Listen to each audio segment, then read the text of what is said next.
The night Thomas spoke at the Veterans Hall, something inside him finally shifted. For more than 20 years, he had carried his memories like a locked box buried deep in his chest. He believed opening it would destroy him, but when the words finally came out, broken, uneven, trembling, he realized the truth.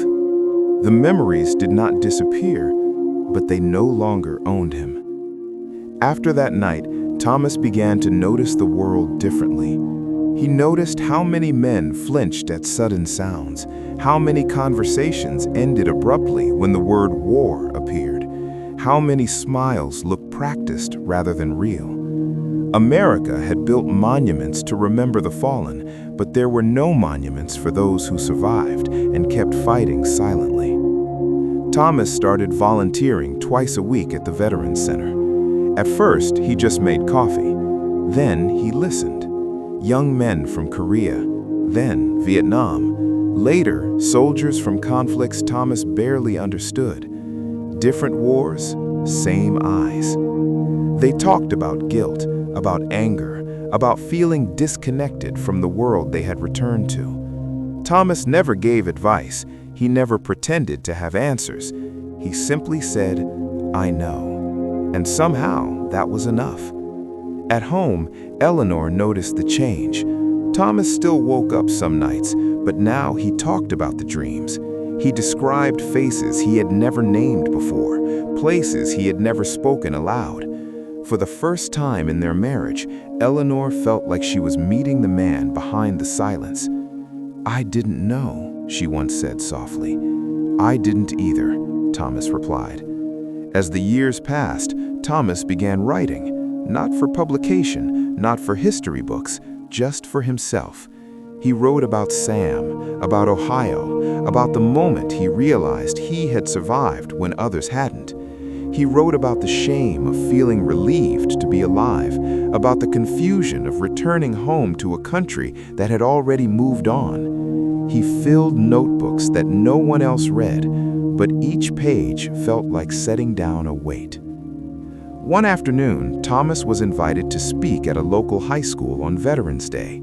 He almost refused. What could he possibly say to teenagers who had never known ration cards or air raid sirens? But he went. Standing in front of that classroom, he didn't talk about battles or medals. He didn't glorify anything. He said this: "War doesn't end when you come home. It ends when you learn how to live again." The room was silent. Some students looked uncomfortable, some looked confused, a few looked thoughtful. That was enough. Thomas's health declined slowly. His hands shook more, his steps became shorter, but his mind, once trapped in the past, now lived firmly in the present. When news of new wars appeared on television, he watched quietly. He felt sadness, not anger, concern, not bitterness.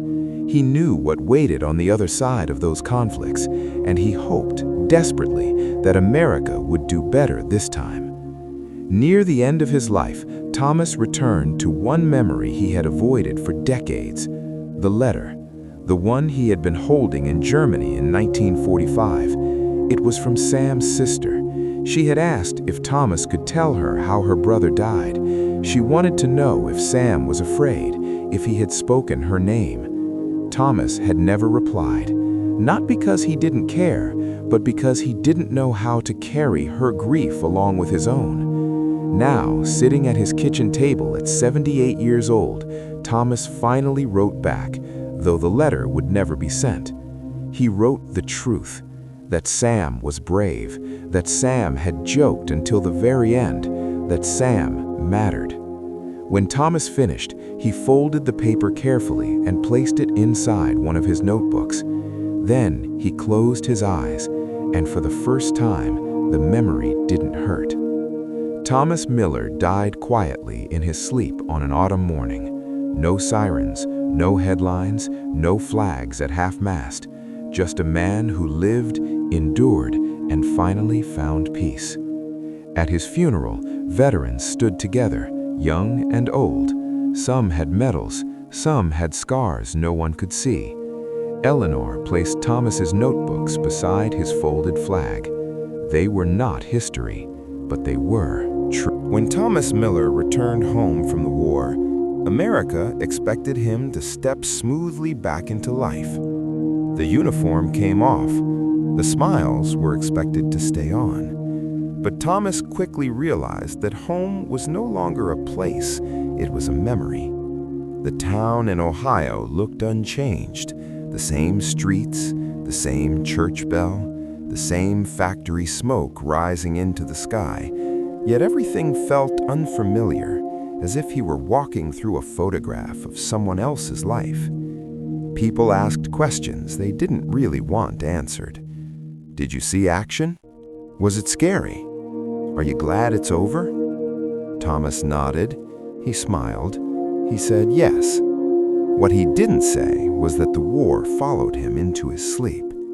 At night, Thomas woke suddenly, his heart racing, his body tense as if expecting danger. Eleanor would reach for him, confused and worried.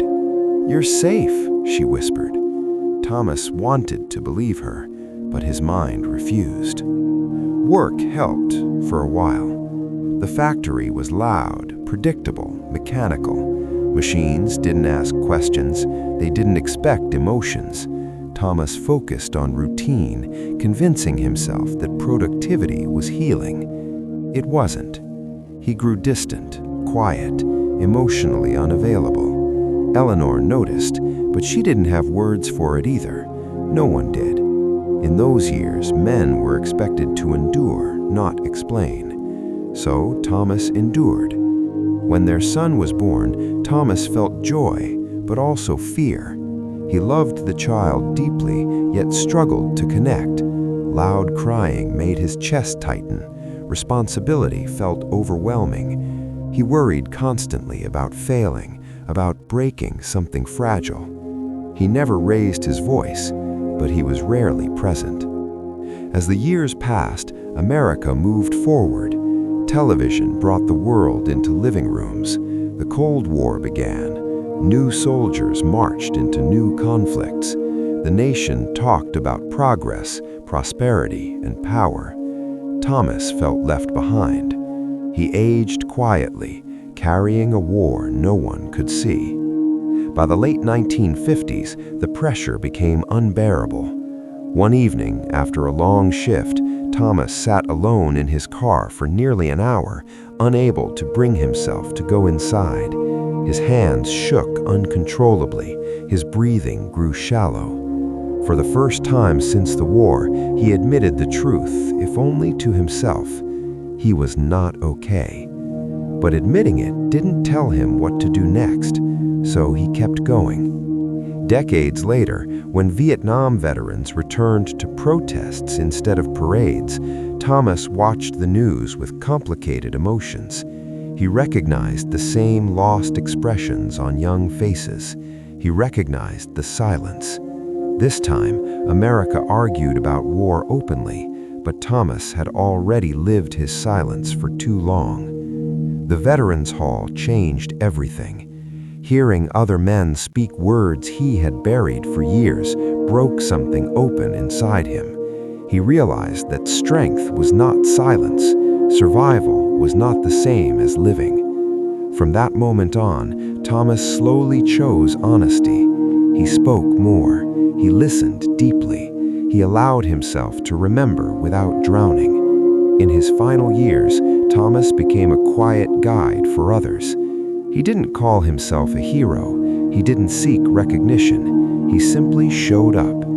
Young veterans sat across from him, unsure how to begin. Thomas always started the same way.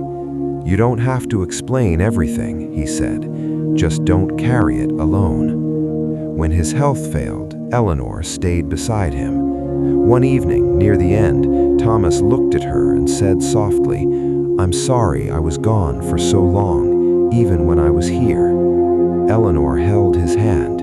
"You came back," she replied. "That matters." Thomas closed his eyes, finally at peace with those words. He died as he lived, quietly. No cameras, no headlines, no speeches.